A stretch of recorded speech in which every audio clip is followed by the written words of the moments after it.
करते हैं। क्वेश्चन आपका ये है, a data structure comprised of nodes each of which has exactly 2 pointer to other nodes with no null nodes. फिर से बोल देते हैं, data structure comprise of nodes each of which has exactly 2 pointer to other nodes with no null nodes. The following C program is to be used to count the number of node accessible from the given node. It uses a mark field assumed to be initially 0 for all nodes. There is a statement missing from the following code. Find that statement. देखिए question ये है कि आपको ये एक code given है। ये code क्या कर रहा है कि आपका नंबर ऑफ नोड्स जो कि एक नोड से एक्सेसिबल है उसको ये काउंट कर रहा है, लेकिन इस कोड में आपका एक स्टेटमेंट मिसिंग है। आपको वो स्टेटमेंट फाइंड आउट करना है। अब सबसे पहले तो यहाँ पर नोड का स्ट्रक्चर देखते हैं। तो नोड में फर्स्ट आपका हो जाएगा इंटीजर इन्फो, जैसा कि आप देख पा रहे हैं ये आपका इन्फो हो जाएगा। सेकंड है फील्ड आपका मार्क, ये आपका मार्क फील्ड हो जाएगा।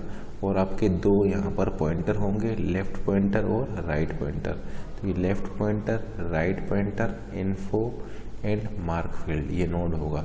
तो क्वेश्चन में क्या गिवन है, ए डेटा, देखिए ये जो एग्जाम्पल जो हमने सेट किया है, ये एग्जाम्पल जो आपने यहाँ पर लिया है ये इस तरीके से लिया है कि ये जो प्रॉब्लम का स्टेटमेंट है उसको ये सेटिस्फाई करे। जैसे कि प्रॉब्लम स्टेटमेंट देखिए उसके अकॉर्डिंगली हमने एग्जाम्पल लिया है। A data structure comprises of node each of which has exactly 2 pointer to other nodes with no null node।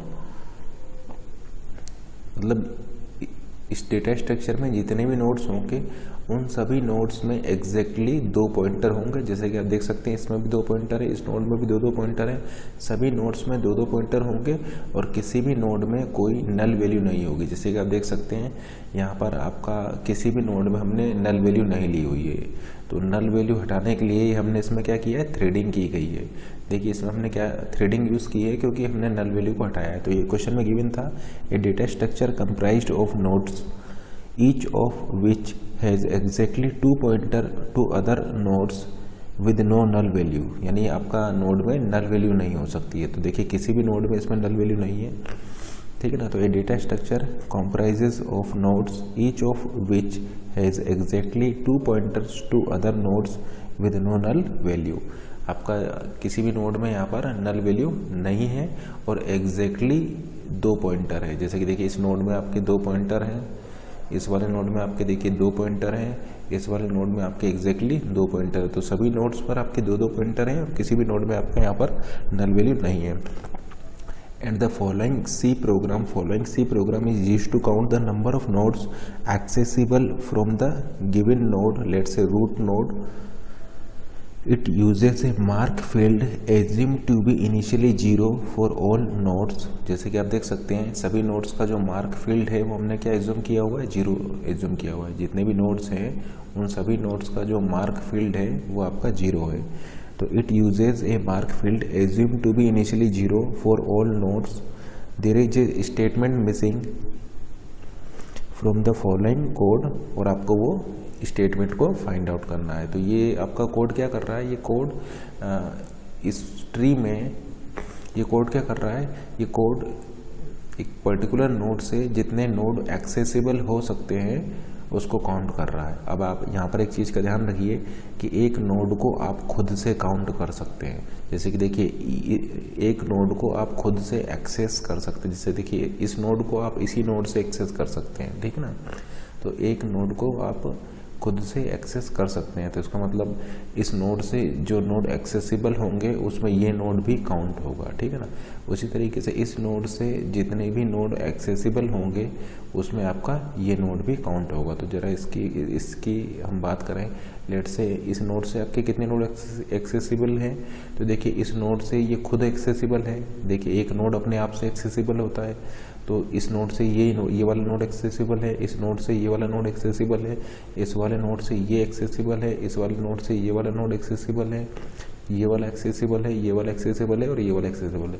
इसका मतलब जैसे कि आप देख पा रहे हैं यहाँ पर इस नोड से ये सभी नोड एक्सेसिबल है, तो आपका आंसर क्या आएगा 1 2 3 4 5 6 7, यानी आंसर आपका यहाँ पर 7 है। उसी तरीके से देखिए, लेट से हम ये वाला नोड ले लेते हैं। इस नोड से आपके कितने नोड एक्सेसिबल हैं, या मान लीजिए यहाँ पर हम चेंज कर देते हैं। मान लीजिए हम इसको खुद इस तरीके से ले देते हैं। अब देखिए इस नोड से कितने नोड एक्सेसिबल हैं, तो इस नोड से ये खुद एक्सेसिबल है 1 2 और एक ये हो जाएगा आपका 3, यानी इस नोड से आपके टोटल 3 नोड एक्सेसिबल है। इस वाले नोड से कितने नोड एक्सेसिबल हैं, तो 1 ये अपने आप से एक्सेसिबल होगा, ये नोड अपने आप से एक्सेसिबल होगा 1 2, ठीक है ना, और ये 3, यानी इस नोड से भी आपके 3 नोड एक्सेसिबल है। तो आपने देखा इस नोड से टोटल आपके 7 नोड एक्सेसिबल है, इस नोड से आपके टोटल 3 नोड एक्सेसिबल है। इसका मतलब एक नोड खुद से एक्सेसिबल होता है, इसका मतलब आपको उसको काउंट करना पड़ेगा, इसीलिए आपने यहाँ पर +1 लिखा है, क्योंकि वो नोड खुद से एक्सेसिबल होगा तो इसलिए आपने +1 किया है। तो देखिए ये नोड अपने आप से एक्सेसिबल है, तो आपने लिखा +1, प्लस इस नोड से कितने नोड एक्सेसिबल है, इसके लिए आपको इसके लेफ्ट सब ट्री में जाना पड़ेगा। तो देखिए आपने इसके लेफ्ट सब ट्री में जाके नोड को काउंट कर रहे हैं, और इस नोड से इसके राइट सब ट्री में कितने नोड एक्सेसिबल होगा, इसके लिए आपको इस नोड के राइट सब ट्री में जाना होगा, इसलिए आपने इसके राइट सब ट्री में जा कर के उस नोड से जितने भी नोड उसके राइट सब ट्री में एक्सेसिबल होंगे ये यहाँ पर आपने कैलकुलेट किया है। अब यहाँ पर आपका एक स्टेटमेंट आपका मिसिंग है, और इनिशियली आपने ये जितने भी नोड यहाँ पर यूज़ किए हैं सभी में जो मार्क फील्ड आपने लिया हुआ है वो आपने 0 लिया हुआ है। तो एक काम करते हैं, सबसे पहले तो हम इस कोड को एज इट इज़ यहाँ पर एग्जीक्यूट कराते हैं। तो लेट से आपका ये जो फर्स्ट नोड है ये आपका ए है। देखिए इस कोड को हम एज इट इज़ इस पर एग्जीक्यूट कराते हैं।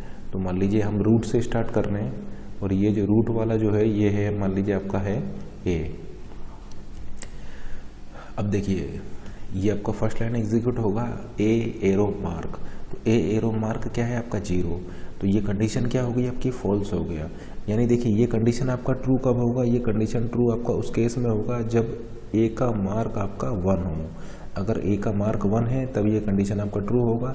अब जैसा कि आप यहाँ पर देख पा रहे हैं, चूंकि ए का मार्क 0 है तो ये कंडीशन फॉल्स हो जाएगा और आपका ये वाला लाइन एग्जीक्यूट होगा। इस वाले लाइन में आप क्या कर रहे हैं, इस नोड में इस खुद के नोड को +1 को काउंट कर दे रहे हैं, क्योंकि इस नोड से ये वाला नोड एक्सेसिबल है, इस नोड से यही नोड आपका एक्सेसिबल है, तो +1 प्लस इसके लेफ्ट वाले में जाके आपने चेक किया, और इसके राइट वाले सब ट्री में जाकर के आप चेक कर रहे हैं कि इस नोड से कितने ऐसे नोड हैं जो इसके राइट सब ट्री में एक्सेसिबल होंगे, इस नोड से कितने ऐसे नोड हैं जो इसके लेफ्ट सब ट्री में एक्सेसिबल होंगे।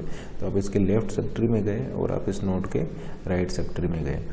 अब देखिए जैसे ही आप इसके लेफ्ट में जाएंगे तो फिर से यहाँ पर +1 होगा, इस नोड के लिए आपका +1 होगा, और फिर आपका इसके लेफ्ट में चले जाएंगे, और जैसे ही आप इसके लेफ्ट में जाएंगे तो फिर आपका यहाँ पर +1 होगा, और फिर आप इसके लेफ्ट में चले जाएंगे। तो जैसे कि आप देख रहे हैं यहाँ पर क्या बन गया, आपका लूप बन गया, इन्फिनिट लूप आपका यहाँ पर बन गया। तो अगर इस प्रोग्राम को एज इट इज़ आप यहाँ पर एग्जीक्यूट कराएंगे तो ये प्रोग्राम आपका यहाँ पर टर्मिनेट नहीं होगा। तो आपका यहाँ पर क्या हो गया है, इन्फिनिट लूप आपका यहाँ पर क्रिएट हो गया है, ठीक है ना। तो इस इन्फिनिट लूप को अवॉइड करने के लिए ही हमने यहाँ पर ये मार्क फील्ड लिया हुआ है। तो मार्क फील्ड का यूज़ करके हम यहाँ पर ये डिस्टिंग्विश करेंगे कि एक नोड आपका एक ही बार विजिट हो, यानी ये इंश्योर करने के लिए कि केवल आपका एक नोड एक ही बार विजिट हो, हमने यहाँ पर मार्क फील्ड को लिया हुआ है।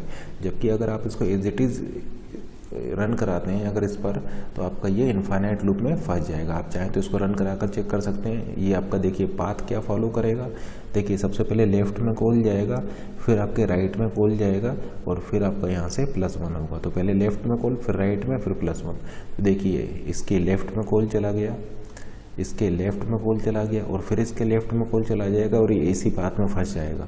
तो ये इस तरीके से इन्फिनिट लूप में फंस जाएगा। यहाँ पर चेक कीजिए, इस वाले नोड से अगर आप स्टार्ट करते हैं तो देखिए ये इसके लेफ्ट में गया और ये इसके लेफ्ट में गया, तो ये इस तरीके से इन्फिनिट लूप में आपका फंस जाएगा, ठीक है ना। या इस वाले नोड से आप स्टार्ट करते हैं तो ये इसके लेफ्ट में जाएगा, फिर ये इसके लेफ्ट में जाएगा, तो इस तरीके से ये इनफाइनाइट लूप में फंस जाएगा। तो जैसे कि आप देख पा रहे हैं, अगर इस कोड को आप एज इट इज़ यहाँ पर एग्जीक्यूट कराते हैं तो ये आपका इनफाइनाइट लूप में फंस जाएगा। तो इसीलिए इनफाइनाइट लूप को अवॉइड करने के लिए ही हमने यहाँ पर मार्क फील्ड लिया हुआ है। तो यहाँ पर हम ये बोल सकते हैं कि अगर मार्क इज इक्वल टू 0 है, अगर मार्क की वैल्यू 0 है, इसका मतलब वो नोड आपका विजिट नहीं किया हुआ है। और अगर आप उस नोड को विजिट कर लेते हैं तो फिर आपको मार्क की वैल्यू को 1 करना होगा, ताकि नेक्स्ट टाइम अगर वो नोड आपका विजिट हो तो फिर आपका ये एक कोड एग्जीक्यूट ना हो और आपका वो कंडीशन ट्रू होने की वजह से वो आपका वहीं से ही रिटर्न कर जाए। ठीक है ना। तो आपको क्या करना पड़ेगा कि अगर आप उसको फर्स्ट टाइम किसी नोड को विजिट कर रहे हैं तो वहाँ पर मार्क की वैल्यू 0 रहेगा, लेकिन अगेन आप वापस अगर उस कोड पर अगर आप वापस उस नोड पर आ रहे हैं तो जो कि आपका वो नोड ऑलरेडी विजिट हो चुका है, तो नेक्स्ट टाइम आपको मार्क की वैल्यू 1 मिलना चाहिए, ताकि आपका वो जो प्रोग्राम है वो यहीं से रिटर्न कर जाए और उसके लिए ये एग्जीक्यूट ना हो, ताकि वो इनफाइनाइट लूप में ना फंसे। इसका मतलब अगर आपने नोड को विजिट किया, इसका मतलब आप यहाँ पर ऐसा बोल सकते हैं कि अगर आपने नोड को विजिट नहीं किया हुआ है तो उसका मार्क 0 होगा। जैसे ही आप उस नोड को विजिट कर लेंगे तो आप उसके मार्क फील्ड को 1 कर देंगे, ताकि अगर वो दोबारा विजिट हो तो आपका वो मार्क उसका 1 होने की वजह से कंडीशन ट्रू हो जाए और वो आपका यहीं से ही रिटर्न कर जाए। तो इसका मतलब अगर वो नोड अनविजिटेड है उस केस में उसका मार्क 0 रहेगा, जैसे ही विजिट कर लेंगे उसके मार्क को 1 कर देंगे, ताकि वो यहीं से आपका रिटर्न कर जाए और वो इनफाइनाइट लूप जो है आपका अवॉइड हो जाए। क्योंकि अगर आपने उसके मार्क फील्ड को 1 कर दिया तो फिर ये इफ़ वाली कंडीशन आपकी ट्रू हो जाएगा। इफ़ 1 आपका क्या होता है, ट्रू होता है, तो आपका वो 0 रिटर्न कर देगा और आपका वो इनफाइनाइट लूप को अवॉइड कर देगा। तो इस प्रॉब्लम को सॉल्व करने के लिए आप यहाँ पर लिख सकते हैं a arrow mark is equal to 1, यानी अगर वो नोड आप फर्स्ट टाइम विजिट कर रहे हैं तो विजिट करने के बाद आप उसके मार्क फील्ड को 1 कर देंगे। और फिर कॉल किस तरीके से जा रहा है, पहले लेफ्ट में जा रहा है, फिर राइट में जा रहा है, फिर आपका ये +1 कर। तो ये स्टेटमेंट हमने क्यों लिखा है, ये स्टेटमेंट हमने यहाँ पर लिखा है इनफाइनाइट लूप को अवॉइड करने के लिए। A arrow mark is equal to 1, इसको हमने यहाँ पर यूज़ किया है ताकि आपका ये कंडीशन ट्रू हो और वो यहीं से रिटर्न कर जाए और इनफाइनाइट लूप को ये ब्रेक कर दे, ताकि आपका एक नोड जो है वो केवल एक ही बार काउंट हो। जैसे कि अगर आप यहाँ पर इस लाइन को नहीं लिखते हैं तो एक नोड आपका मल्टीपल टाइम काउंट हो जाएगा इस इनफाइनाइट लूप की वजह से। देखिए ये +1 कर रहा है, जितनी बार उसको विजिट करेगा उतनी बार ये +1 करेगा, ठीक है ना। तो अगर आपने यहाँ पर इस स्टेटमेंट को हटा देते हैं तो फिर इनफाइनाइट लूप में फंस जाएगा और हर बार ये +1 करता जाएगा, ठीक है ना। तो आपका एक नोड में केवल एक ही बार +1 हो या एक नोड में आप केवल एक ही बार उसको काउंट करें, इसके लिए आपको ये कंडीशन यहाँ पर लिखना होगा। तो इस कंडीशन को लिखने से क्या होगा कि आपका एक नोड एक ही बार काउंट होगा, ये एक ही बार उसमें +1 होगा। अगर वो नोड विजिट हो चुका है ऑलरेडी, तो फिर आपका वो +1 नहीं होगा, क्योंकि वो आपका यहीं से रिटर्न कर जाएगा। इसीलिए हमने ये कंडीशन यहाँ पर लिखी हुई है। अब देखिए इसको हम यहाँ से अब इसको फिर से एग्जीक्यूट कराते हैं इस कंडीशन को लेते हुए। देखिए यहाँ से आपका जाएगा, इस नोड के लिए ये कोड रन करेगा। देखिए ए का मार्क क्या है, अभी ए का मार्क है यहाँ पर 0। अब देखिए ए का मार्क आपका क्या है, यहाँ पर 0 है। तो ये कंडीशन क्या हो गई, आपका फॉल्स हो गया, क्योंकि ए का मार्क क्या है यहाँ पर 0। तो इफ़ 0 फॉल्स हो जाएगा, ये लाइन एग्जीक्यूट होगा, वो क्या करेगा, इसके मार्क को 1 कर देगा। मार्क 1 करने का मतलब है कि ये नोड आपने विजिट कर लिया है। एंड देन इसके बाद में ये लाइन एग्जीक्यूट होगा, यानी इसका लेफ्ट में कंट्रोल जाएगा, फिर इसका राइट में कंट्रोल जाएगा और फिर इसका +1 होगा। तो देखिए इस वाले नोड के लिए पहले आपका लेफ्ट में कंट्रोल जा रहा है, ठीक है ना। मान लीजिए इसकी नंबरिंग कर देते हैं, ये फर्स्ट है, ये सेकंड है और ये ओवरऑल आपका कौन सा है, थर्ड है, जिसमें कि फर्स्ट और सेकंड का आ जाने के बाद उसमें आप +1 कर रहे हैं। तो देखिए इस वाले नोड के लिए अभी आपका केवल फर्स्ट एग्जीक्यूट हुआ है और आपका ये लेफ्ट में इसका कंट्रोल जा चुका है।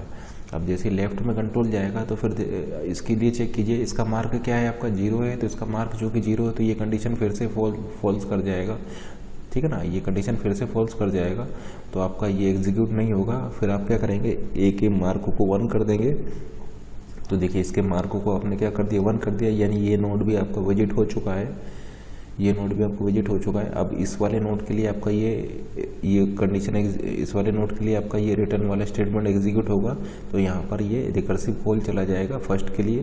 तो इस वाले नोड के लिए देखिए फर्स्ट आपका एग्जीक्यूट हो चुका है, फर्स्ट आपका एग्जीक्यूट हो चुका है और कंट्रोल आ जाएगा इसके लेफ्ट में। अब आपका एग्जीक्यूशन में ये वाला नोड आ जाएगा।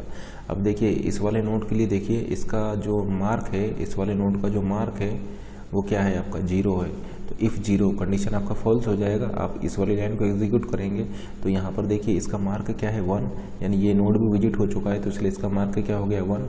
उसके बाद में फिर आपका ये रिटर्न वाला स्टेटमेंट एग्जीक्यूट होगा, फिर से इसका ये फर्स्ट एग्जीक्यूट होगा। तो इस वाले नोड के लिए आप फर्स्ट एग्जीक्यूट करा रहे हैं, फर्स्ट में क्या होगा, इसके लेफ्ट में कॉल चला जाएगा।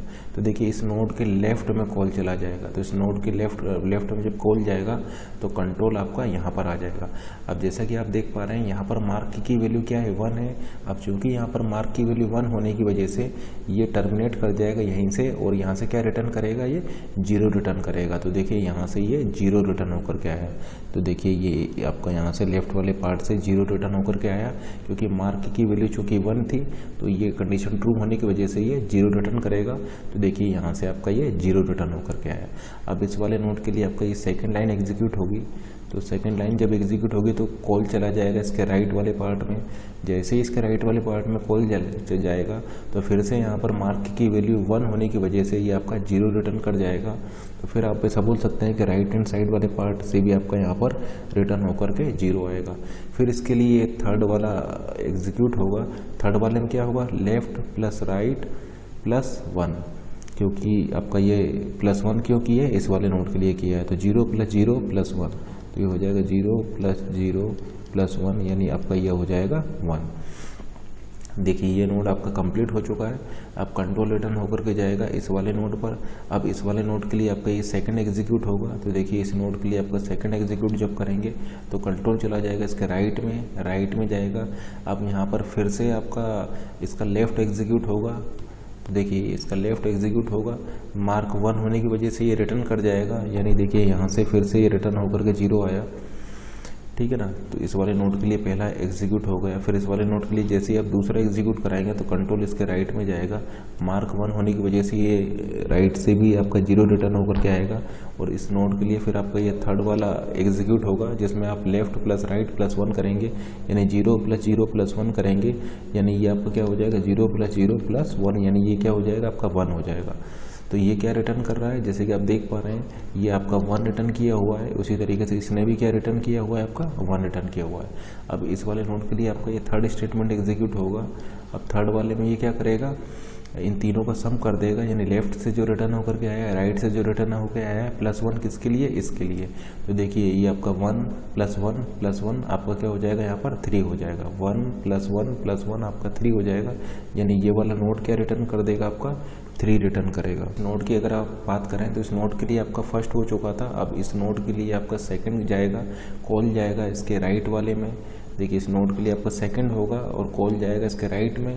फिर ये वाला नोड एग्जीक्यूशन में आएगा, इसके फर्स्ट में कॉल जाएगा, ये वाला नोड आपका एग्जीक्यूशन में आएगा और इसके लेफ्ट में कॉल जाएगा।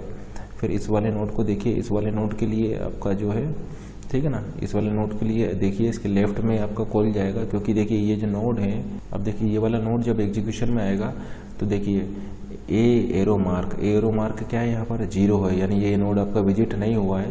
तो कंडीशन फॉल्स होने की वजह से आपका कंट्रोल यहाँ पर आ जाएगा और आप इसके मार्क की वैल्यू को क्या कर देंगे, 1 कर देंगे। और 1 करने के बाद में फिर आपका लेफ्ट राइट और +1 होगा, यानी लेफ्ट में कॉल जाएगा। तो देखिए लेफ्ट में कॉल जा चुकी है, यहाँ पर कंट्रोल आ जाएगा। फिर यहाँ पर जैसे कि आप देख पा रहे हैं मार्क की वैल्यू 0 होने की वजह से कंट्रोल आपका यहाँ पर आ जाएगा, ये मार्क की वैल्यू को 1 कर देगा। 1 करने के बाद में फिर अगेन इसका लेफ्ट राइट +1 होगा। तो देखिए लेफ्ट में कॉल जाएगा, तो लेफ्ट में कॉल इसी पर ही जाएगा। तो यहीं पर जब आपका कॉल आएगा तो मार्क की वैल्यू 1 होने की वजह से अब नेक्स्ट टाइम ये आपका यहाँ से क्या रिटर्न कर देगा, 0 रिटर्न कर देगा। तो देखिए यहाँ से आपका 0 रिटर्न होकर के आया है। फिर राइट से कॉल जाएगा, जैसे ही इसका आपका राइट से यहाँ पर कॉल जाएगा, देखिए इसके लिए फर्स्ट हो चुका है, इस वाले नोड के लिए आपका फर्स्ट हो चुका है। इस वाले नोड के लिए अब आपका सेकंड आप एग्जीक्यूट कर रहे हैं। सेकंड में आपका कॉल चला गया है राइट वाले पर, तो जैसे ही आपका राइट वाले पर आपका कंट्रोल आएगा, फिर राइट वाले के लिए आपका ये कोड एग्जीक्यूट होगा। तो यहाँ पर देखिए ए एरो मार्क की वैल्यू क्या है, यहाँ पर आपका 0 है, 0। तो ये आपका कंडीशन फॉल्स हो जाएगा और ये वाली लाइन एग्जीक्यूट होगा। ये मार्क की वैल्यू को क्या कर देगा, 0 से, ये मार्क की वैल्यू को 0 से 1 कर देगा, मार्क की वैल्यू को 0 से 1 कर देगा। फिर देखिए इसका लेफ्ट, राइट और +1 होगा।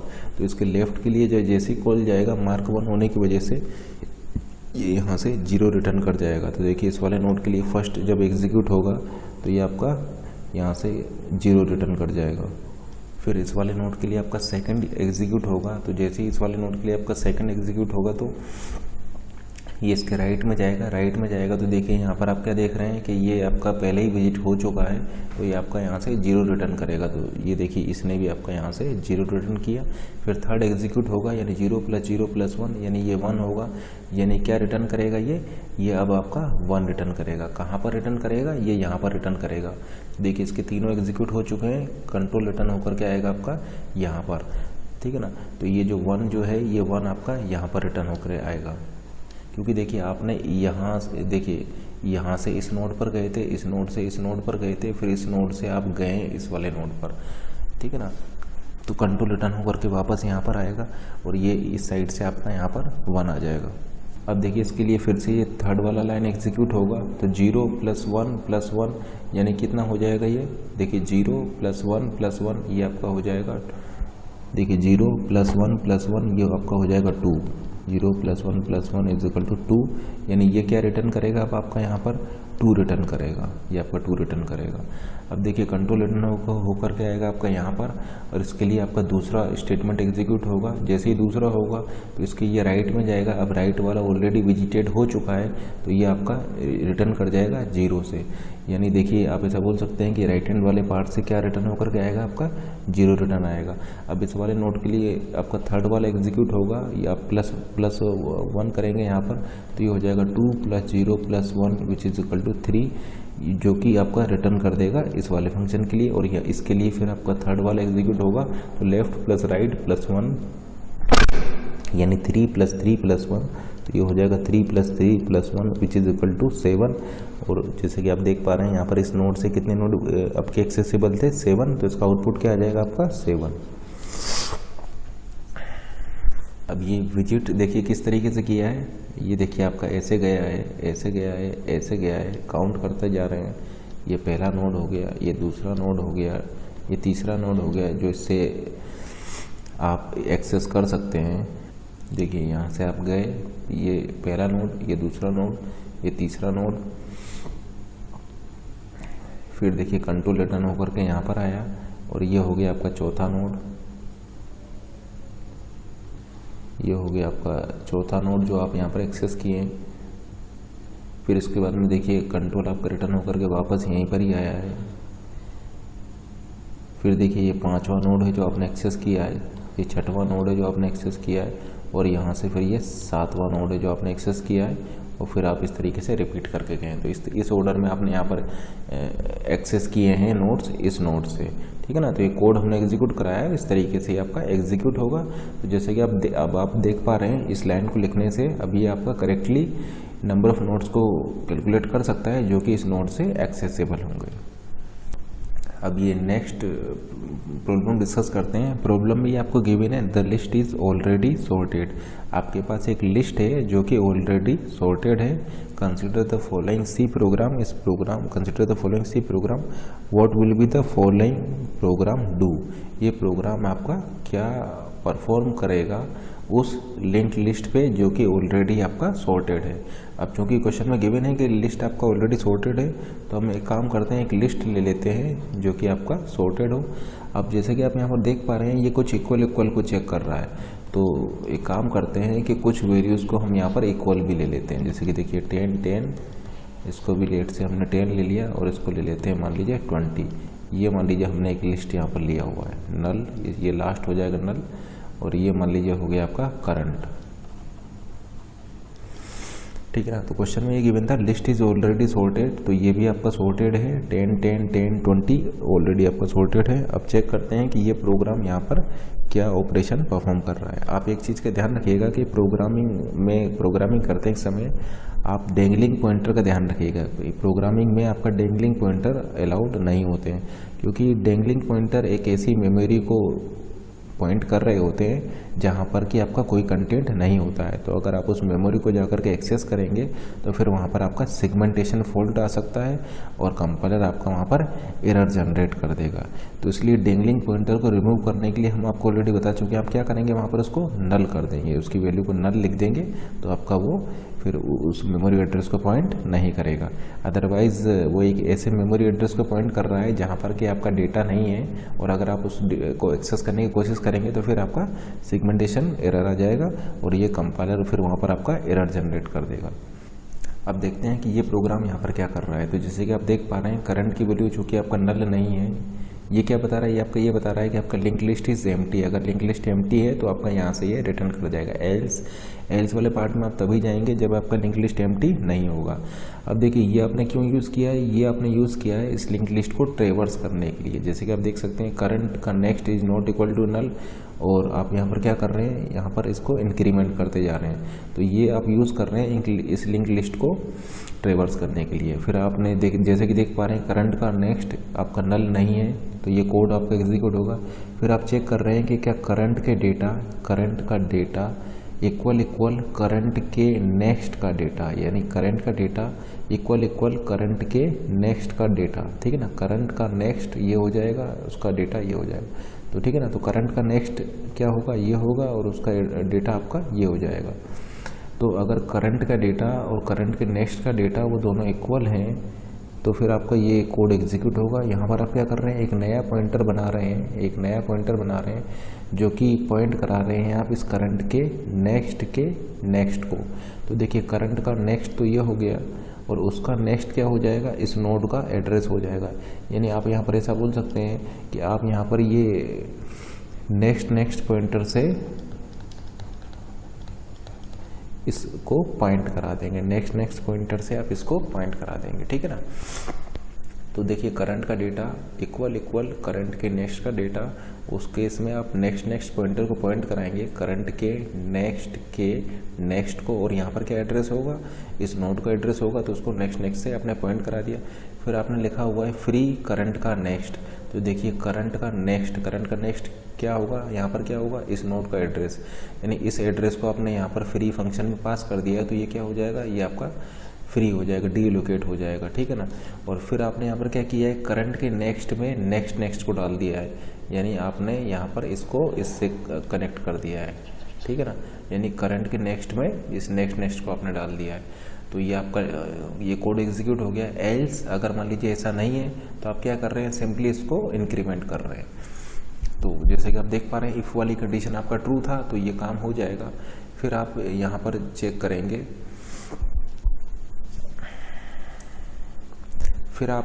करेंगे, तो यहाँ पर आपने क्या चेक किया कि ये डुप्लीकेट्स डेटा को रिमूव कर रहा है। ठीक है ना, ये डुप्लीकेट्स डेटा को रिमूव कर रहा है। अब ये क्वेश्चन में ऑलरेडी गिवन है कि आपका जो लिस्ट है वो ऑलरेडी सॉर्टेड है। इसका मतलब जितने भी डुप्लीकेट डेटा होंगे वो आपके साइड बाय साइड होंगे। ठीक है ना, तो ये आपके डुप्लीकेट डेटा को रिमूव कर रहा है और एलिमेंट्स आपका ऑलरेडी सॉर्टेड है। इसका मतलब जो इक्वल डेटा होंगे वो आपके साइड बाय साइड होंगे। तो ये क्या कर रहा है, ये कोड उस लिस्ट में से रिडंडेंट डेटा को या डुप्लीकेट डेटा को डिलीट कर रहा है। ठीक है ना, तो डुप्लीकेट डेटा को डिलीट कर रहा है। कौन सा वाला डेटा को डिलीट कर रहा है, सेकंड वाले को। तो remove duplicate data from second node. ठीक है ना, डुप्लीकेट डेटा को रिमूव कर रहा है, और वो रिमूव कर रहा है किस नोड से, सेकंड नोड से। जैसे कि मान लीजिए अगर आपका यहाँ पर 10 है और यहाँ पर भी 10 है, तो ये इसको डिलीट नहीं करेगा, ये सेकंड वाले डुप्लीकेट को डिलीट कर रहा है। जैसे कि आप देख सकते हैं इसने सेकंड डुप्लीकेट को डिलीट किया।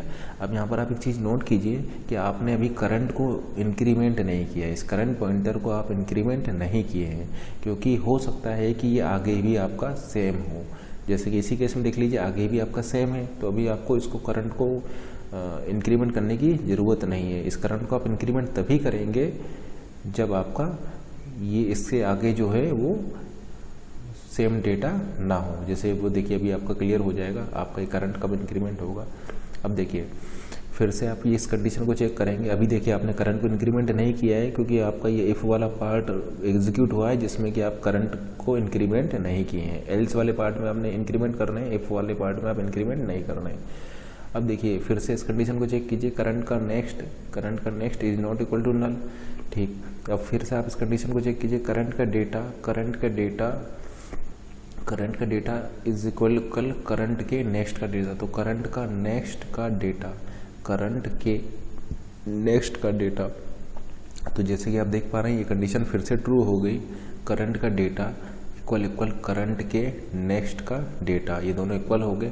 इफ़ कंडीशन फिर से ट्रू हो गई। फिर से आप ये काम करेंगे, एक नेक्स्ट पॉइंटर बनाएंगे, ठीक है ना, एक नेक्स्ट पॉइंटर बनाएंगे और उसको आप पॉइंट कराएंगे किससे, करंट के, जैसे कि आप देख पा रहे हैं करंट के नेक्स्ट से। तो करंट का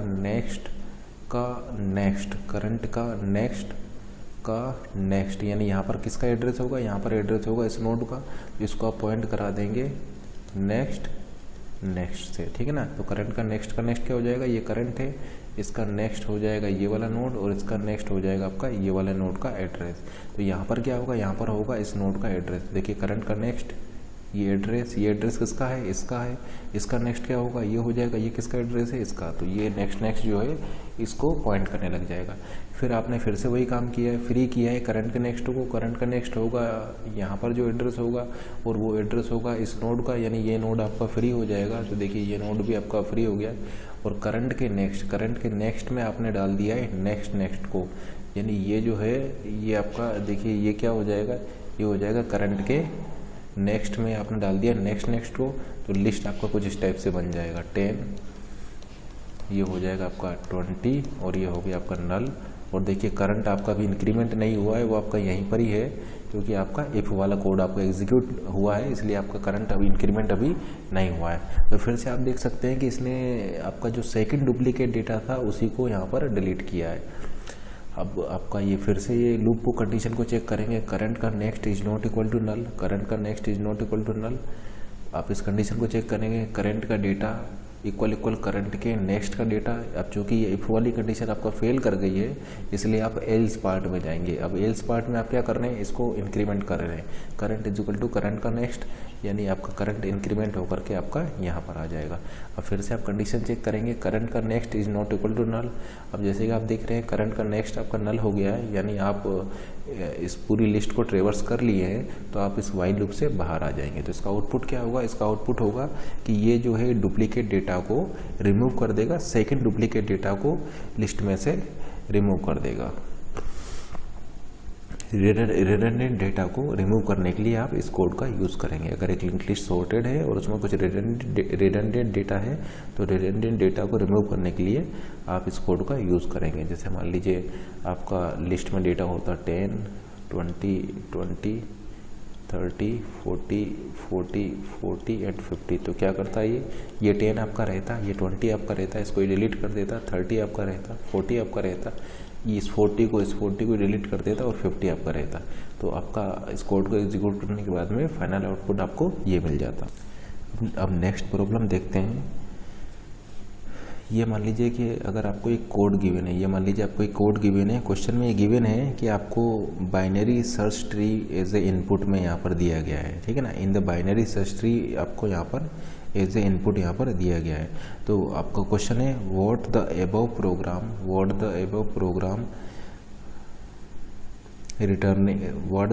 programme return if the given input is the binary search tree. अगर आप इसको इनपुट में बाइनरी सर्च ट्री दे रहे हैं, BS ट्री दे रहे हैं, तो इस प्रोग्राम का आउटपुट क्या होगा, ये क्या रिटर्न करेगा, ठीक है ना। What is the above program return if the given input is the binary search tree। तो एक एग्जांपल लेकर के आप इसको चेक भी कर सकते हैं। मान लीजिए एक बाइनरी सर्च ट्री हम ले रहे हैं 50, 60, 40, 45 एंड लेट्स से 10। ये मान लीजिए आपका एक बाइनरी सर्च ट्री है। और इसको कोड को एग्जीक्यूट कराते हैं। ये मान लीजिए हो जाएगा आपका नोड। क्या कर रहे हैं आप यहाँ पर एक पॉइंटर बना रहे हैं, उस पॉइंटर से इस नोड को पॉइंट करा दे रहे हैं। तो पॉइंटर है आपका करंट, ये हो गया आपका करंट। फिर आप यहाँ पर लूप चला रहे हैं, वाइल करंट का left is not equal to null. तो देखिए करंट का लेफ्ट नल नहीं है, current is equal to current का लेफ्ट। तो करंट का लेफ्ट इज नॉट नल, जैसे कि आप देख सकते हैं करंट का लेफ्ट नल नहीं है, तो current is equal to current का लेफ्ट, यानी ये करंट हो गया। अब फिर देखिए यहाँ पर चेक कीजिए, करंट का left is not equal to null, तो current is equal to current का लेफ्ट, यानी अब आपका करंट ये हो गया। ये लूप चल रहा है आपका, वाइल लूप चल रहा है। अब यहाँ पर देखिए करंट का left is not equal to null. अब जैसे कि आप देख सकते हैं करंट का लेफ्ट यहाँ पर नल है, तो ये आपका वाइल लूप से बाहर आ जाएगा। और आप रिटर्न करा रहे हैं करंट का डेटा। अब करंट देखिए किसको पॉइंट कर रहा है, इसको पॉइंट कर रहा है, तो करंट का डेटा क्या हो जाएगा 10, यानी आउटपुट में क्या प्रिंट करेगा 10। ये आपका लेफ्ट मोस्ट एलिमेंट देगा। अगर आप इसको B S tree as input दे रहे हैं तो ये उस बी एस ट्री का लेफ्ट मोस्ट एलिमेंट देगा। अब आपको एक चीज़ पता होगा कि बाइनरी सर्च ट्री में जो आपका लेफ्ट मोस्ट एलिमेंट होता है वो मिनिमम एलिमेंट होता है, ठीक है ना। लेफ्ट मोस्ट एलिमेंट आपका मिनिमम होगा और राइट मोस्ट एलिमेंट आपका मैक्सिमम होगा, ठीक है ना। तो ये प्रोग्राम क्या कर रहा है, ये प्रोग्राम बाइनरी सर्च ट्री में मिनिमम एलिमेंट जो होगा उसको आपका एज ए आउटपुट में दे रहा है, क्योंकि बाइनरी सर्च ट्री में जो आपका लेफ्ट मोस्ट एलिमेंट होगा वो आपका मिनिमम होगा और जो राइट मोस्ट एलिमेंट होगा वो आपका मैक्सिमम होगा। उसी तरीके से अगर आप यहाँ पर चेंज कर दें, लेफ्ट की जगह पर राइट लिख दें, करंट का right is not equal to null, current is equal to current का right and current data. Left की जगह पर अगर आप यहाँ पर राइट कर देंगे तो फिर ये उस बाइनरी सर्च ट्री में राइट मोस्ट एलिमेंट देगा जो कि उसका मैक्सिमम एलिमेंट होगा। तो आप ऐसा बोल सकते हैं कि ये जो प्रोग्राम है ये मिनिमम एलिमेंट को रिटर्न करेगा, उस बाइनरी सर्च ट्री के मिनिमम एलिमेंट को रिटर्न करेगा, क्योंकि ये रिटर्न कर रहा है बाइनरी सर्च ट्री के लेफ्ट मोस्ट एलिमेंट को। अब देखिए ये जो कोड हमने लिखा है, इस कोड की टाइम कॉम्प्लेक्सिटी कितनी होगी, ठीक है ना। एक बाइनरी सर्च ट्री में मिनिमम एलिमेंट फाइंड आउट करने की टाइम कॉम्प्लेक्सिटी क्या होगी। तो इस कोड की टाइम कॉम्प्लेक्सिटी क्या होगी ये इस बात पर डिपेंड करेगा कि ये ट्री का स्ट्रक्चर किस टाइप से है।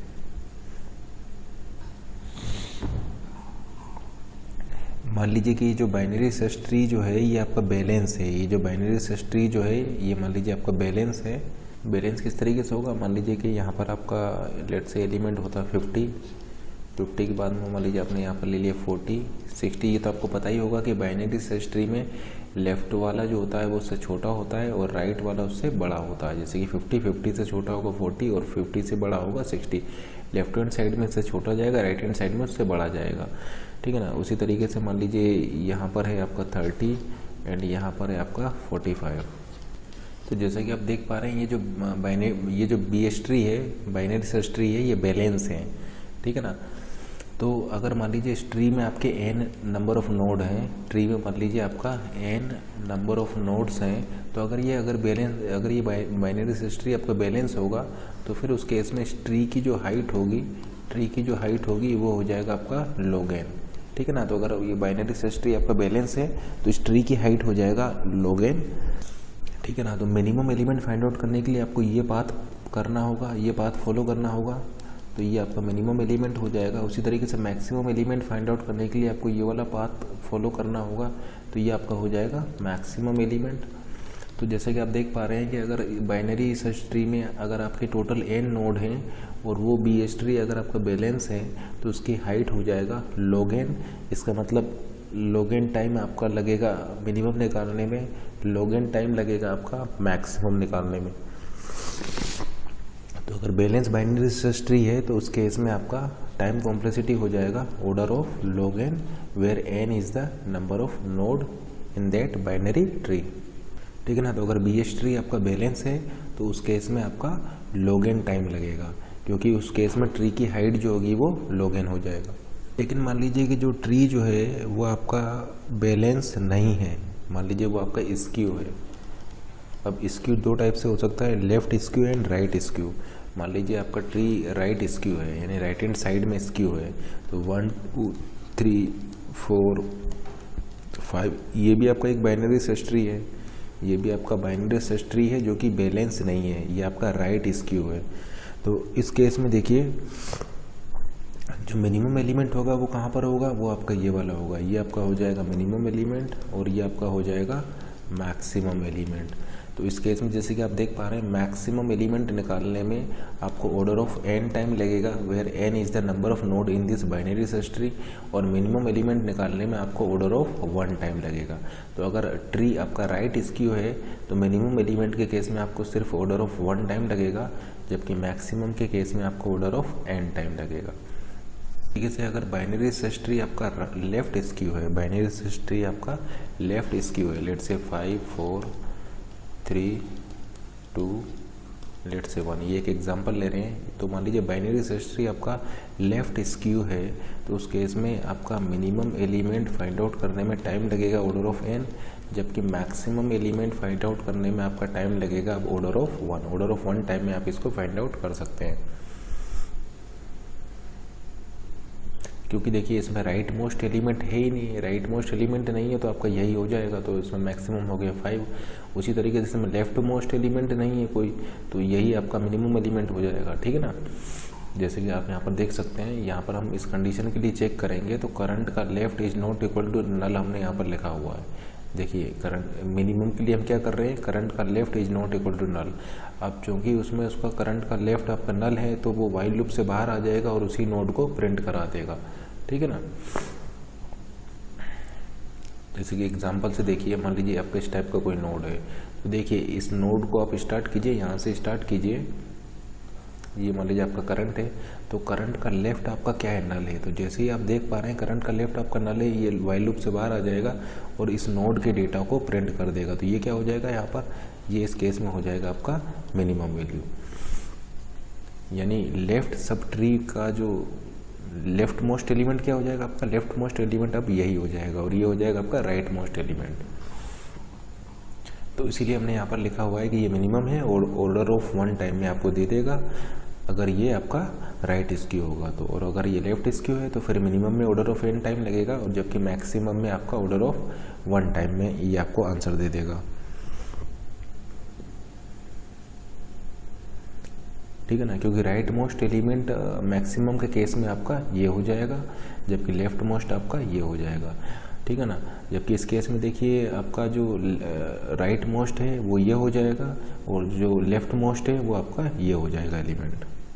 तो हम ऐसा बोल सकते हैं कि ये जो मिनिमम एलिमेंट निकालने वाला जो ये कोड हमने यहाँ पर लिखा हुआ है, इसका वर्स्ट केस में टाइम कॉम्प्लेक्सिटी हो जाएगा order of n। Worst case में ऑर्डर ऑफ n कब होगा, जब आपका ट्री जो है वो स्क्यू होगा। ठीक है ना, जब आपका लेट से लेफ्ट स्क्यू है, लेफ्ट स्क्यू होगा, जब आपका ट्री ये लेफ्ट स्क्यू होगा उस केस में वर्स्ट केस होगा ऑर्डर ऑफ n। ठीक है ना, मिनिमम के केस में क्योंकि ये कोड हमने मिनिमम का लिखा हुआ है। एवरेज केस में क्या होगा, एवरेज केस में ट्री आपका बैलेंस होगा तो ऑर्डर ऑफ log n होगा, और बेस्ट केस में क्या होगा, बेस्ट केस में आपका होगा ऑर्डर ऑफ 1। तो मिनिमम या मैक्सिमम निकालने के केस में वर्स्ट केस में ऑर्डर ऑफ n जब आपका स्क्यू होगा, एवरेज केस में बैलेंस होगा और बेस्ट केस में आपको मिलेगा जब वो आपका टॉप पर ही आपको रूट पर ही आपको मिल जाएगा। तो ये टाइम कॉम्प्लेक्सिटी हो जाएगी इस एल्गोरिथम के लिए, जो कि इस ट्री के स्ट्रक्चर पर डिपेंड कर रही है। अब ये नेक्स्ट प्रोग्राम डिस्कस करते हैं। देखिए ये प्रोग्राम क्या कर रहा है, आपको बताना है कि ये प्रोग्राम आपका क्या करेगा अगर हम इसको इनपुट में एक बाइनरी ट्री देते हैं। तो लेट से हम इनपुट में एक बाइनरी ट्री ले लेते हैं, मान लीजिए 10 है, ये 20 है, ये आपका मान लीजिए 30 है। ये बाइनरी ट्री हम इनपुट में ले रहे हैं, ये मान लीजिए 40 है, 50, 60 एंड 70। तो ये प्रोग्राम आपका क्या करेगा, तो देखिए ये आपका देखिए आपका फंक्शन क्या है, फंक्शन है आपका यहाँ पर कॉपी आपका एक फंक्शन है। क्या रिटर्न कर रहा है ये रिटर्न कर रहा है माई नोड के एड्रेस को, माई नोड डेटा टाइप के एड्रेस को ये रिटर्न कर रहा है। ठीक है ना, ये जो कॉपी फंक्शन है, कॉपी फंक्शन जो है ये माई नोड टाइप के नोड के एड्रेस को रिटर्न कर रहा है, क्योंकि यहाँ पर स्टार लगा हुआ है। इनपुट में क्या ले रहा है, इनपुट में एज ए आर्ग्यूमेंट ये माई नोड का एड्रेस को ले रहा है, ठीक है ना। माई नोड डेटा टाइप के एड्रेस को एज ए इनपुट ले रहा है और माई नोड डेटा टाइप को ही ये के एड्रेस को ही ये रिटर्न कर रहा है, ये कॉपी फंक्शन। तो देखिए ये मान लीजिए आपका एक पॉइंटर है जो इसको पॉइंट कर रहा है रूट। अब देखिए आपने क्या किया है, यहाँ पर एक टेम्परेरी वेरिएबल लिया है और आप चेक कर रहे हैं कि कहीं आपका रूट नल तो नहीं है। तो जैसे कि आप देख पा रहे हैं रूट आपका नल नहीं है, तो क्या करेगा आपका ये टेम्परेरी वेरिएबल में आप एक नोड क्रिएट करेंगे। किस टाइप का होगा वो, सेम इसी टाइप का होगा, माई नोड टाइप का होगा। तो आपने एक टेम्परेरी, तो आपने यहाँ पर एक ये नोड क्रिएट किया जिसको कि एक टेम्प पॉइंट कर रहा है, टेम्प पॉइंट कर रहा है इस नोड को। फिर आपने इसकी वैल्यू में डाला है रूट की वैल्यू को, यानी ये वैल्यू हो गया 10। और फिर आप इसके लेफ्ट वाले पार्ट में डाल रहे हैं इसके राइट का एड्रेस, यानी लेफ्ट में आपने डाला है इसके राइट का एड्रेस। तो मान लीजिए एड्रेस इसका है 1000, 2000, 3000, ये है मान लीजिए 4000, 5000, 6000 एंड 7000। तो जैसे कि आप यहाँ पर देख पा रहे हैं इसके लेफ्ट में आपने किसका एड्रेस डाला है, इसके लेफ्ट में आपने एड्रेस डाला है इसके राइट का, यानी 3000 का। कॉल कर जाएगा, ठीक है ना। ये वाला जो कोड है ये आपका कॉल कर जाएगा।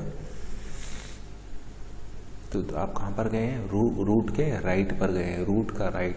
तो देखिए रूट का राइट क्या है 3000। तो फिर देखिए कंट्रोल आपका यहाँ पर आ जाएगा। फिर से सेम यही काम होगा, आपका एक टेम्परेरी नोड यहाँ पर क्रिएट होगा, ठीक है ना। तो देखिए ये आपका ये एग्जीक्यूट हो रहा था, ये देखिए इसकी नंबरिंग हम कर देते हैं 1 2। तो यहाँ पर आपका देखिए कौन सा वाला पार्ट एग्जीक्यूट हो चुका है, आपका फर्स्ट एग्जीक्यूट हो चुका है और कंट्रोल चला गया है रूट के राइट पर। तो देखिए रूट का जो राइट है यहाँ पर आपका कंट्रोल चला गया है और फिर से देखिए ये आपका कोड एग्जीक्यूट होगा। तो फिर एक टेम्परेरी वेरिएबल बनेगा, उसको रिकर्सिवली एग्जीक्यूट करा सकते हैं। अब देखिए हम इस टाइप के काफ़ी सारे क्वेश्चंस कर चुके हैं, तो ये नंबरिंग करके आप इसको खुद से भी एग्जीक्यूट कर सकते हैं। लेकिन आप यहाँ पर एक चीज़ नोट कीजिए कि टेम्प के लेफ्ट में आपने राइट को डाला है और इसके राइट में इसको लेफ्ट को डाला है। तो जब आप इसको चेक करेंगे, आप अपने एंड पर इसको एग्जीक्यूट कराइए रिकर्सिवली, तो आप क्या देखेंगे कि इसके लेफ्ट में इसका राइट आ गया है और इसके राइट में इसका लेफ्ट आ जाएगा, ठीक है। इसके लेफ्ट में क्या आ गया है, इसका राइट। तो देखिए इसके लेफ्ट में इसका राइट आ गया है, यानी ये 30 वाला आ गया है। और इसके राइट में इसका ये लेफ्ट वाला पार्ट आ जाएगा, यानी 2000 और इधर आपका 20 आ जाएगा। फिर जैसा इसके लिए आपने किया है वैसा ही सेम इसके लिए होगा।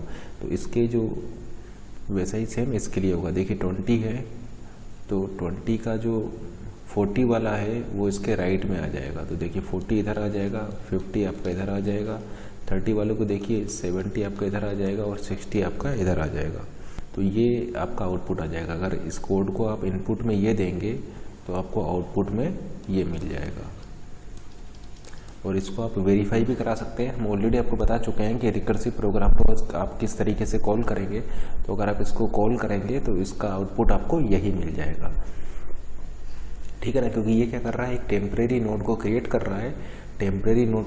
रहा है, और फिर लेफ्ट का राइट में डाल दे रहा है और राइट को लेफ्ट में डाल दे रहा है। तो देखिए टेम्परेरी नोड को क्रिएट कीजिए और आप इस लेफ्ट राइट को चेंज कर दीजिए। देखिए लेफ्ट को राइट और राइट को लेफ्ट करेंगे तो आपको ये मिल जाएगा। फिर एक टेम्परेरी नोड बनाइए और ये लेफ्ट राइट को चेंज कर दीजिए। तो देखिए ये आपका चेंज हो चुका है। फिर एक टेम्परेरी नोड बनाइए और ये लेफ्ट राइट को चेंज कर देंगे तो फिर आपको ये मिल जाएगा। यानी ये प्रोग्राम क्या कर रहा है, ये मिरर इमेज क्रिएट कर रहा है, गिवन बाइनरी ट्री की मिरर इमेज को क्रिएट कर रहा है। क्योंकि ये जो ट्री जो आप देख रहे हैं ये क्या है, इस ट्री की मिरर इमेज है। तो जैसे कि आप देख पा रहे हैं ये प्रोग्राम क्या कर रहा है, मिरर इमेज क्रिएट कर रहा है, एक बाइनरी ट्री की मिरर इमेज को क्रिएट कर रहा है। देखिए इस कोड को देखते हैं। देखिए ये कोड क्या कर रहा है आपका, देखिए ये आपका क्या रिटर्न करेगा, एक इंटीजर वैल्यू को रिटर्न कर रहा है। बाइनरी ट्री एक फंक्शन है और यहाँ पर आप एक पॉइंटर को पास कर रहे हैं। अगर आपका पॉइंटर नल नहीं है, ठीक है ना, PTR नल नहीं है, तो फिर आप इसको, और अगर मान लीजिए PTR अगर आपका नल होगा तो क्या होगा, ये इफ़ वाला कोड जो है ये एग्जीक्यूट नहीं होगा, ठीक है ना। तो देखिए ये आपका हो गया एल्स वाला, ये हो गया आपका इफ़ वाला, तो फिर ये क्या करेगा, अगर मान लीजिए आपका पीटीआर नल है तो फिर उस केस में ये 1 रिटर्न करेगा। इसका मतलब अगर मान लीजिए आपका पीटीआर नल है तो ये आपका रिटर्न कर रहा है 1 को, ये 1 का उस केस में आपका ये 1 को रिटर्न कर रहा है। इसका मतलब अगर आपका बाइनरी ट्री एम्प्टी है, बाइनरी ट्री में एक भी नोड नहीं है, तो आपका उस केस में ये 1 को रिटर्न करेगा। लेकिन मान लीजिए अगर आपका बाइनरी ट्री एम्प्टी नहीं है एंड लेट से बाइनरी ट्री में केवल एक ही नोड है, बाइनरी ट्री में केवल एक ही नोड है एंड लेट से ये पीटीआर आपका इसको पॉइंट कर रहा है, तो देखिए PTR is not in equal to null, condition true. यहाँ पर देखिए इसका लेफ्ट भी नल है, इसका राइट भी नल है, पीटीआर का लेफ्ट चाइल्ड भी नल है, पीटीआर का राइट चाइल्ड भी नल है। जैसे कि आप देख सकते हैं पीटीआर का लेफ्ट चाइल्ड भी नल है और पीटीआर का राइट चाइल्ड भी नल है, लेफ्ट चाइल्ड भी नल है, राइट चाइल्ड भी नल है, तो उस केस में क्या रिटर्न कर रहा है 1। तो इस केस में भी ये आपका 1 रिटर्न कर रहा है। इसका मतलब अगर आपका बाइनरी ट्री एम्प्टी है या बाइनरी ट्री में केवल एक सिंगल नोड है तो ये 1 रिटर्न कर रहा है। अब नेक्स्ट केस डिस्कस करते हैं कि मान लीजिए बाइनरी ट्री में मोर देन 1 नोड है, तब ये क्या रिटर्न करेगा। तो आप एक चीज़ यहाँ पर नोट कीजिए, एक ऐसा नोड जिसका लेफ्ट चाइल्ड भी हो और राइट चाइल्ड भी हो, उस केस में ये 1 रिटर्न करेगा। यानी एक ऐसा नोड जिसका लेफ्ट चाइल्ड भी है, राइट चाइल्ड भी है, उस केस में ये 1 रिटर्न करेगा। एल्स में आप कब जाएंगे, एल्स में आप तब जाएंगे जब या तो उस नोड का लेफ्ट चाइल्ड ना हो या फिर उस नोड का राइट चाइल्ड ना हो। अब देखिए एल्स पार्ट में आप कब जाए, यहाँ पर आप एक चीज़ नोट कर सकते हैं कि अगर एक ऐसा नोड जिसका कि लेफ्ट चाइल्ड नल है और राइट चाइल्ड नल है, दोनों नल होने का क्या मतलब है, नल होने का मतलब है लीफ नोड। इसका मतलब लीफ नोड के लिए ये आपका 1 रिटर्न करेगा, ये आपका लीफ नोड के लिए 1 रिटर्न कर रहा है। एल्स मान लीजिए कि उस नोड का लेफ्ट चाइल्ड नल नहीं है और उस नोड का राइट चाइल्ड भी नल नहीं है, यानी वो जो नोड है उसका लेफ्ट चाइल्ड भी नल नहीं है, राइट चाइल्ड भी नल नहीं है। मतलब देखिए नोड कुछ इस टाइप का है, जैसे इस नोड को देखिए, इस नोड का लेफ्ट चाइल्ड भी नल नहीं है, इस नोड का राइट चाइल्ड भी नल नहीं है।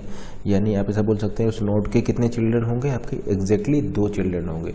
तो अगर उस नोड के एग्जैक्टली 2 चिल्ड्रन हैं तो फिर ये कंडीशन आपका ट्रू हो जाएगा और उस केस में ये इसको रिटर्न करेगा, यानी ये रिकर्सिवली कॉल कर देगा, किसको, रिकर्सिवली कॉल कर देगा लेफ्ट वाले चाइल्ड को एंड राइट वाले चाइल्ड को।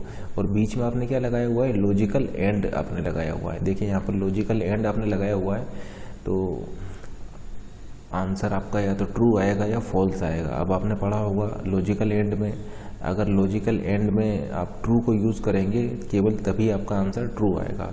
जैसे कि 1 एंड 1 एंड 1 एंड 1, जैसे कि अगर 1 का मतलब है ट्रू, 1 एंड 1 एंड 1 एंड 1, ये आपका क्या आ जाएगा, ट्रू आ जाएगा, ठीक है ना। 1 एंड 1 एंड 1 एंड 1, ये आपका क्या आ जाएगा, 1 आ जाएगा। लेकिन लेट से कहीं पर अगर ये 0 हो जाता है, 0 मतलब फॉल्स, तो फिर आपका आउटपुट क्या आ जाएगा, यहाँ पर 0 आ जाएगा। यानी आउटपुट 0 आ जाएगा अगर आपके पास एक भी 0 होगा तब, ठीक है ना। तो अगर का मतलब कहीं पर अगर आपको एक भी 0 मिल गया तो आउटपुट आपको 0 आ जाएगा। तो अगर आपका आउटपुट 1 आ रहा है, इसका मतलब ये है कि आपको सभी जगह पर क्या मिलना चाहिए, 1 मिलना चाहिए, तभी आपका ये फंक्शन 1 को रिटर्न कर पाएगा। तो अगर ये फंक्शन आपका 1 रिटर्न कर रहा है, इसका क्या मतलब है, इसका मतलब ये है कि आपको सभी जगह पर 1 मिला होगा, क्योंकि यहाँ पर लॉजिकल एंड आपका लगा हुआ है। अब देखिए ये फंक्शन 1 रिटर्न कब कर रहा है, ये फंक्शन 1 रिटर्न कर रहा है जब या तो पीटीआर की वैल्यू नल हो जाएगी, यानी पीटीआर की वैल्यू नल होने पर, या लीफ नोड होने पर ये आपका 1 रिटर्न कर रहा है, या फिर एक ऐसा नोड जिसका कि लेफ्ट चाइल्ड भी है, राइट चाइल्ड भी है, उस केस में ये आपका 1 रिटर्न करेगा, ठीक है ना। जैसे कि इस केस में देखिए लेफ्ट चाइल्ड भी है, राइट चाइल्ड भी है, तो ये आपका रिकर्सिवली कॉल हो जाएगा। लेकिन अगर मान लीजिए उस नोड का केवल लेफ्ट चाइल्ड है या उस नोड का आपका केवल राइट चाइल्ड है, तो फिर ये एल्स वाले पार्ट में जा कर के आपका 0 रिटर्न कर देगा। इसका मतलब अगर आपके बाइनरी ट्री में एक भी ऐसा नोड होगा जिसका केवल लेफ्ट चाइल्ड है या केवल राइट चाइल्ड है, तो आपका कंट्रोल इस वाले पार्ट में आ जाएगा और यहाँ से आपका 0 रिटर्न हो जाएगा। और चूंकि आपका 0 रिटर्न हो चुका है तो फिर ओवरऑल आंसर आपको क्या मिलेगा, 0 मिलेगा, क्योंकि बीच में आपका ये लॉजिकल एंड लगा हुआ है। इसका मतलब हम ऐसा बोल सकते हैं कि ये जो फंक्शन है ये अगर 1 रिटर्न करेगा अगर आपका जो बाइनरी ट्री जो होगा वो स्ट्रिक्ट बाइनरी ट्री होगा। स्ट्रिक्ट बाइनरी ट्री का मतलब है कि आपके जो नोड हैं वो या तो एग्जैक्टली 2 चिल्ड्रन रखेंगे या 0 चिल्ड्रन रखेंगे, यानी उस बाइनरी ट्री में ऐसा कोई नोड नहीं हो सकता जो केवल 1 चिल्ड्रन रखे, तो उसको हम बोलते हैं स्ट्रिक्ट बाइनरी ट्री। तो ये फंक्शन क्या करेगा, आप ऐसा बोल सकते हैं कि ये फंक्शन 1 रिटर्न करेगा अगर आपका बाइनरी ट्री जो है वो स्ट्रिक्ट बाइनरी ट्री है, मतलब एग्जैक्टली 2 चिल्ड्रन और 0 चिल्ड्रन इन द नोड। सभी नोड के या तो एग्जैक्टली 2 चिल्ड्रन होंगे या आपके 0 चिल्ड्रन होंगे। ऐसा नहीं हो सकता कि किसी नोड के 1 चिल्ड्रन हो। जैसा कि देखिए इस केस में क्या रिटर्न करेगा ये फंक्शन 1 रिटर्न करेगा, आप चाहे चेक कर सकते हैं। इस वाले केस में भी आपका ये 1 रिटर्न करेगा। लेकिन अगर आपने ले लिया ये वाला बाइनरी ट्री या ये वाला बाइनरी ट्री तो ये 0 रिटर्न कर जाएगा। 0 रिटर्न इसलिए कर जाएगा क्योंकि देखिए जब इस वाले नोड पर आप इसको एग्जीक्यूट कराएंगे तो पीटीआर की वैल्यू नल नहीं है, ये भी कंडीशन ट्रू नहीं है, आपका कोड का कंट्रोल यहाँ पर आएगा। यहाँ पर जैसे कि आप देख सकते हैं लेफ्ट और राइट दोनों आपके यहाँ पर नल नहीं है। देखिए यहाँ पर आपका लेफ्ट तो नॉट नल है लेकिन राइट आपका नल होने की वजह से ये एल्स वाले पार्ट में चला जाएगा और क्या रिटर्न कर देगा, यहाँ से 0 रिटर्न कर देगा। उसी तरीके से इसको देखिए यहाँ से आपका 0 रिटर्न हो गया। इस वाले नोड से अगर आप स्टार्ट करेंगे तो 0 रिटर्न हो गया क्योंकि देखिए इस वाले नोड के लिए ये कंडीशन आपका पास कर जाएगा, ये वाली कंडीशन आपका फेल कर गया, एल्स वाले पार्ट में आ गया, फिर ये वाली कंडीशन फेल कर गया क्योंकि इसका लेफ्ट तो नॉट नल है लेकिन इसका राइट नल है, तो राइट नल होने की वजह से ये कंडीशन फेल कर जाएगा और आपका यहाँ से ये 0 रिटर्न कर देगा। इसको देखिए, इसको आप एग्जीक्यूट कराएंगे तो देखिए इस वाले नोड से स्टार्ट करते हैं तो देखिए ये कंडीशन आपका पास कर जाएगा, ये वाली कंडीशन फेल कर जाएगा। एल्स वाले पार्ट में आप आ जाएंगे। एल्स वाले पार्ट में जैसे कि देख सकते हैं आप, इसका लेफ़्ट वाला नल है। देखिए राइट आपका नल नहीं है लेकिन लेफ़्ट नल है, तो लेफ़्ट नल होने की वजह से ये कंडीशन फेल हो जाएगी और आप एल्स वाले पार्ट में आएंगे और वो आपका यहाँ से 0 रिटर्न कर देगा। इसका मतलब ये फंक्शन आपका 1 तभी रिटर्न करेगा जब ये आपका स्ट्रिक्ट बाइनरी ट्री होगा। नल नहीं है, आपका लीफ नोड भी नहीं है। यहाँ पर आएंगे, देखिए लेफ़्ट भी नल नहीं है, राइट भी नल नहीं है, तो दोनों तरफ से आपका कॉल जाएगा, लेफ़्ट में भी कॉल जाएगा और राइट में भी कॉल जाएगा और दोनों में आप क्या करेंगे, यहाँ पर एंड करेंगे। तो देखिए लेफ़्ट में कॉल जाएगा, राइट में भी कॉल जाएगा, तो पहले कहाँ जा रहा है आपका, लेफ़्ट में कॉल जा रहा है। अब देखिए इसके लिए हम देखते हैं, यहाँ पर आपका फिर से आप ऐसा बोल सकते हैं कि लेफ़्ट भी नल नहीं है, राइट भी नल नहीं है, तो लेफ़्ट में भी कॉल जाएगा, राइट में भी कॉल जाएगा। तो इसको देखते हैं, यहाँ पर देखिए ये आपका ये वाली कंडीशन मीट कर जाएगा, यानी क्या रिटर्न करेगा, ये यहाँ से 1 रिटर्न करेगा। अब देखिए इसका राइट में कॉल जाना बाकी था तो इसके राइट में कॉल जाएगा, फिर इस पर देखिए इसका लेफ़्ट में भी कॉल जाएगा, इसके राइट में भी कॉल जाएगा, ठीक है ना। देखिए लेफ़्ट भी नल नहीं है, राइट भी नल नहीं है, तो ये एग्जीक्यूट होगा तो आपका लेफ़्ट में कॉल चला जाएगा। अब लेफ़्ट वाले को देखिए, लेफ़्ट वाले में आपका ये कंडीशन मीट होने की वजह से, लीफ नोड होने की वजह से ये क्या रिटर्न करेगा, 1 रिटर्न करेगा। अब कंट्रोल आपका यहाँ पर जाएगा और इसके राइट में कॉल जाएगी, देखिए इसके राइट में कॉल जाएगी, फिर से ये लीफ कंडीशन मीट होने की वजह से आपका ये 1 होगा। तो देखिए ये लेफ़्ट से 1 आया, राइट से 1 आया, दोनों के बीच में क्या हो रहा है, लॉजिकल एंड हो रहा है, तो इस वाले नोड पर क्या होगा, 1 एंड 1 होगा, जिसका क्या आउटपुट 1 आएगा, ठीक है ना। इस वाले नोड पर ये देखिए लेफ़्ट से 1 आ रहा है, राइट से 1 आ रहा है, लेफ़्ट से 1 आ रहा है, राइट से 1 आ रहा है, बीच में आपका लॉजिकल एंड होगा तो ये 1 हो गया, यानी ये क्या रिटर्न करेगा, 1 रिटर्न करेगा। अगेन यहाँ पर आप ऐसा बोल सकते हैं, लेफ़्ट से 1 आ रहा है, राइट से 1 आ रहा है, दोनों के बीच में लॉजिकल एंड होगा तो 1 एंड 1, यानी आउटपुट में क्या आएगा आपका 1 आएगा, यानी ये आपका यहाँ से 1 रिटर्न करेगा। अब देखिए इस वाले नोड के लिए आपका लेफ़्ट से 1 रिटर्न होकर के आ चुका है, लेफ़्ट से 1 रिटर्न होकर के आ चुका है। अब कॉल जाएगा इसके राइट हैंड वाले पार्ट में, तो इस वाले नोड के लिए राइट हैंड साइड वाले में जाएगा। अब चूंकि ये लीफ नोड होने की वजह से आपका यहाँ से 1 रिटर्न कर जाएगा, तो देखिए यहाँ से 1 रिटर्न होकर के आ गया।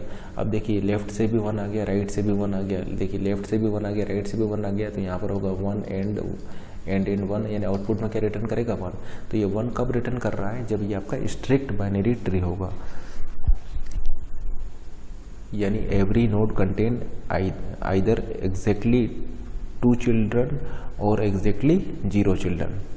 केवल उसी केस में आपका ये 1 रिटर्न करेगा, और अदरवाइज ये क्या रिटर्न करेगा, 0 रिटर्न करेगा। तो अगर आपका binary tree strict binary tree है उस केस में ये 1 रिटर्न करेगा, और अगर आपका binary tree non strict binary tree है, नॉन स्ट्रिक्ट बाइनरी ट्री है यानी बाइनरी स्ट्रिक्ट बाइनरी ट्री नहीं है, उस केस में ये 0 रिटर्न करेगा।